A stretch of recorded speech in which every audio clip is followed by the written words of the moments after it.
Okay, guys, so we are back with the next section called special right triangles. Now, this section is going to, it's going to focus on right triangles, obviously. There's only two that we consider to be special right triangles. They have some unique patterns in the relationships among the sides, but it's going to heavily rely on our ability to work with radicals. Everything in this section uses radicals. So that's really important. Let's jump right into it. There are two special right triangles that we're going to focus on, the 45-45-90 and the 30-60-90. Now, they are named that because of their angle measurements. So our first triangle is a right triangle, the 90, and the two acute angles are 45 and 45. So this is a right isosceles. Keep that in mind. It means the two legs are congruent. The second one, again, a right triangle, but our two acute angles measure 30 and 60.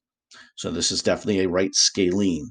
Um, so let's get started here. And we're going to start with the 45-45-90. But what I want to show you, and this may not be 100% clear, this is clipped right from a textbook. This is how the rules for these are presented in a textbook. What they're really showing you is just the relationship among the sides. And I'm going to break this down. I'm going to make this a lot more clear. But this is coming straight from a textbook. I'm going to show it to you a couple different ways so that way you can approach it in the manner that best suits you. So let's start with the 45-45-90. We're not going to do the discovery part of it. We're going to jump right into it. I'm showing in this slide, I'm actually showing you the same thing three different ways. So let me just kind of break this down. This is the textbook. Right? This is what every textbook shows you. And that's fine once you understand it.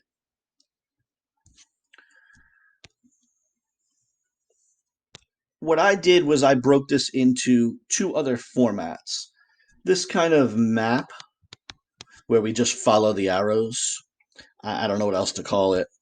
And a formula. That one's pretty straightforward, just a formula. Now you can use either of these. Um, it does not matter. They all say the exact same thing. Sometimes it's a little bit easier to see as a formula or as a map than that textbook graphic. But they're all saying the same thing. So I'm not giving you a lot of different things here. I'm giving you the same thing in three different formats. And now it's your choice what suits you the best for learning purposes. So let's understand it. Let's look at the formula first. I think that's usually the most straightforward. It says in a 45-45-90 triangle, the hypotenuse equals the leg times square root 2. Simple mathematical formula. Fill in one variable, find the other. Hypotenuse equals leg times square root 2. Now, the legs are congruent. It's an isosceles triangle. So it doesn't matter which leg we're talking about. The hypotenuse equals a leg times square root 2. That's all it means. So now that we understand that formula, look at the textbook graphic. Both legs are marked with X. Well, that makes sense because it's an isosceles triangle. The legs are congruent. For the hypotenuse, it says x square root 2. Well, that means x times square root 2. So the hypotenuse is the leg, which they marked as x. So the leg times square root 2. X times square root 2. Now, that does not mean every measurement for the hypotenuse will end in square root 2. It is a formula. Take whatever there is for the leg and multiply by square root 2. They're just showing it to you in this graphic form that shows the relationship among the three sides. Now, the other thing I did was kind of break that formula into a map. Obviously, if we know the hypotenuse, if we know the leg, we're going to plug it in and multiply by square root 2. If we know the hypotenuse, we would have to divide by square root 2 to get the leg variable by itself. And that's all I'm showing you in the map. Effectively, for the use of the map, put your finger on, identify which is given. It's either the hypotenuse or the leg. Put your finger on it and follow the arrow. There's only one way to go. If you know the leg, you're going to multiply by square root 2 to get the hypotenuse. If you know the hypotenuse, you're going to divide by square root 2 to get the leg. So again, I think the formula is straightforward enough, but I definitely want you to relate that formula to what that graphic is showing you, because whenever you look this up, a textbook is always going to show that graphic, and we need to understand what it means. Applying it is as simple as use that formula. 45, 45, 90, hypotenuse equals leg times square root 2. So let's just look at an example or two. There's not much else to do with this. Let's see. I'm gonna start with B. I don't know why it printed like that, but let's do B. Identify the parts. Leg, hypotenuse. We have one formula. Hypotenuse equals leg times square root 2. We're looking for the hypotenuse. The leg they gave us is 9 square root 2, and we're going to multiply by 9 square root 2. Well, that's 9 square root 4, which is 9 times 2, which is 18. So x is 18, and x in this case is the hypotenuse. So our hypotenuse equals 18. That's it. We're just figuring out what to do here. For question D, let's do question D, and I'll bring it out here. Again, we're looking for the leg. Now, even though they marked them both, the legs are congruent. So once we find one, we know the other. Hypotenuse.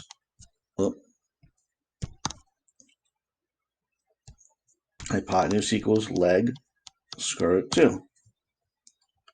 The hypotenuse in this question is 8 square root 2. The leg is x times square root 2.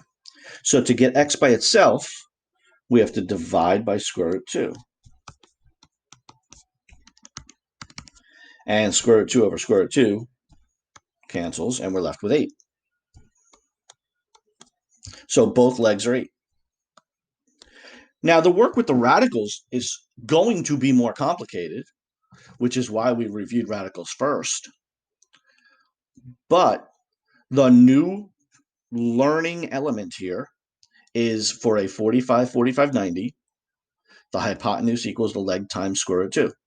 Whatever you have to do to work out your radicals depends on the question. And that's going to change in every question. Now that brings us to a 30, 60, 90.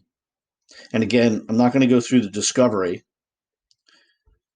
Let's just jump to it. Just like before, I'm giving you the same information in 3 different formats. The textbook,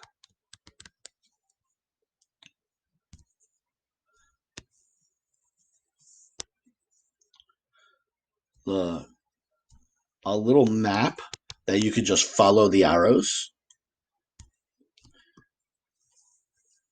and formulas.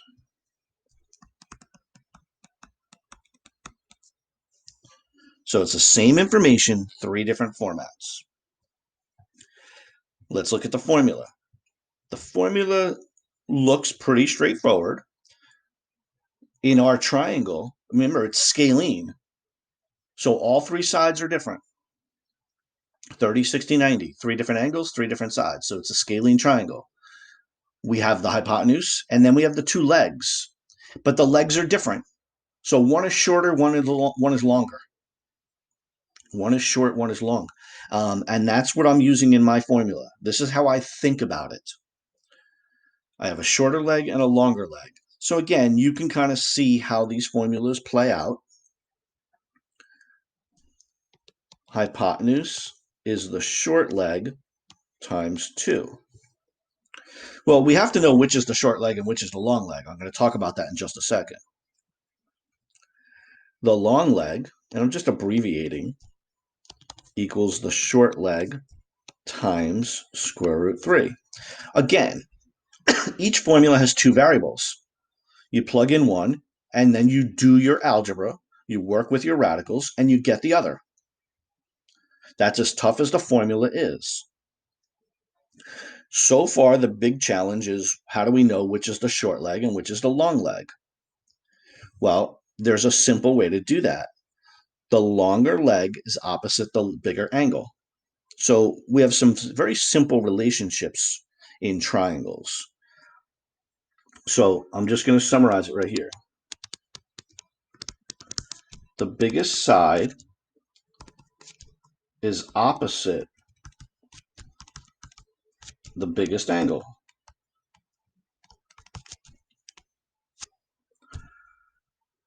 The smallest side is opposite the small angle.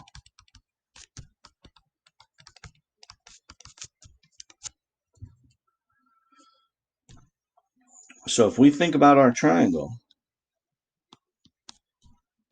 and this is true for all triangles, not just 30, 60, 90, we already know that the right angle, that's the biggest angle, is opposite the hypotenuse, which is the longest side.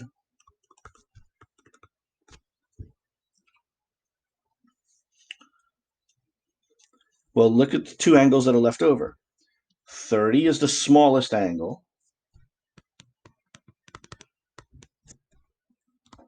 So this is the small or the short leg.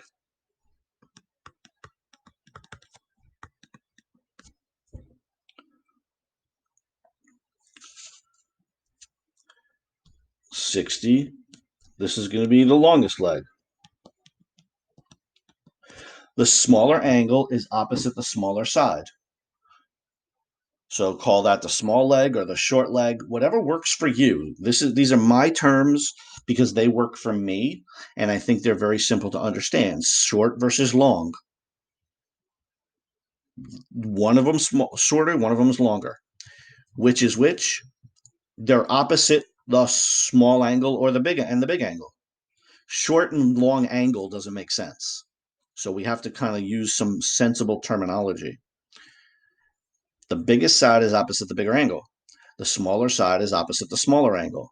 So the smaller leg is opposite the smaller angle, the 30. The bigger leg is opposite the bigger angle, 60.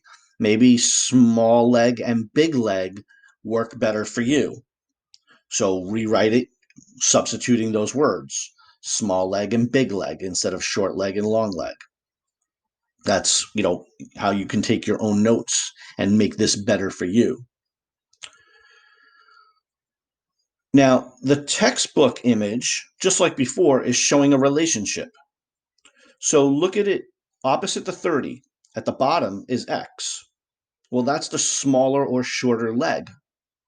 The hypotenuse says 2x. 2 times x, 2 times the shorter leg. Same as my formula. So again, I'm getting my formula from that graphic to help us understand what that graphic is telling us. That longer leg, which is opposite the 60, is the short leg times square root 3. And then I have my little map version, which is simply, what do you have? Follow an arrow. So if the question gave you the hypotenuse, the only thing you can do is divide by 2 to get the short leg. Whether the question asked for it or not does not matter. That's the only thing you can do. But once you have the short leg, then you can follow the arrow to the long leg if that's what you were looking for. So again, you might have to do 2 steps. Those are your formulas. Those are your only formulas. If you were given the hypotenuse, the only thing you can do is get the short leg. And if that's not what you want, then there's a second step. But sometimes you're just stuck. That's all you can do with the formulas you have. It just means there's more than one step. So let's look at a couple examples. And again, we're going to keep these two formulas or relationships in mind. The hypotenuse equals the short leg times 2. The long leg equals the short leg times square root 3. And let's see what we have going on here. Let's do A right here. The first thing I need to do is identify my three sides. So obviously we have the hypotenuse. Since my 30, this is my short leg or my small leg, whatever you want to call it, which means this is my longer leg. Now I'm looking for two things. I'm going to do X first. That's the hypotenuse. So I'm going to use hypotenuse equals short leg times 2. That's X equals 5 square root 3 times 2. And I get 10 square root 3. So that was the first part. The second part of the problem is looking for Y, the long leg. So I'm going to use the other formula. The long leg equals the short leg times square root 3. The long leg is Y. The short leg is 5 square root 3. And I'm multiplying by square root 3. That's 5 square root 9, which is 5 times 3, and Y equals 15.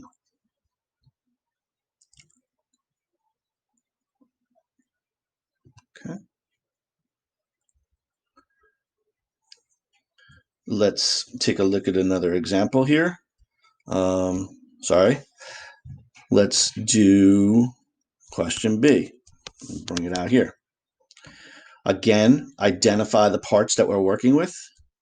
We have the hypotenuse from the 30, the short leg, and makes that the long leg. So I have the hypotenuse. I have to use the hypotenuse formula. I don't have any choice at all. So whether it's X or Y, whether I want it or not, I have to get that short leg. I have to. Even if the question did not ask for it, that's the only thing I can find from this formula. Because I know the hypotenuse, the only thing I can do is find that short leg. I'm going to divide by 2, and that short leg equals 4. Now I can go ahead and get that longer leg. So the next thing I'm going to do is get that longer leg. If there was no X for the short leg, this would still be my work because I have no choice. The longer leg is the short leg times square root 3. So they gave me a Y. I now know the short leg times square root 3. So Y equals 4 square root 3. Once I know the value for the short leg, I plug it in for short leg. And that is it. And again, like I said before, the complexity of the work with the radicals, different in every question. That's why we've been working with radicals, and that's why we reviewed it right before this unit. But the formulas, how and when to use them, that's the new piece. All right, so let's do some practice with that and build our skills.